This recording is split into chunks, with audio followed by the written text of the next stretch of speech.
Los polígonos vuelven a ver movimiento, las empresas no esenciales reabren sus puertas. El taller cerró, nosotros desde casa, tema oficina, pues pudimos seguir avanzando con algunos diseños, algunos planos. Pero los operarios seguían en casa, la vuelta ha cambiado sus rutinas. Ahora un termómetro es quien los saluda al llegar. En caso de que diese positivo, pues por evitar contagios al resto, que ahí ya sí que nos tocaría cerrar. No solo su maquinaria paró, también el suministro. Entre que nos están llegando y tal, pues está costando un poco volver a la normalidad, entre comillas. Algunos estaban deseando volver.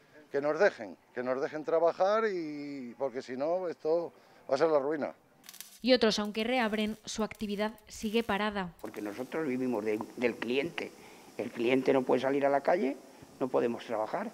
Por pequeña que sea la empresa, las medidas de seguridad se mantienen: guantes, mascarilla y distancia. Como somos dos y trabajamos uno, como se ve, uno encima del andamio y otro abajo empujando el andamio, casi no tenemos mucho contacto. Sus clientes son transportistas, ya tienen encargos hasta el jueves.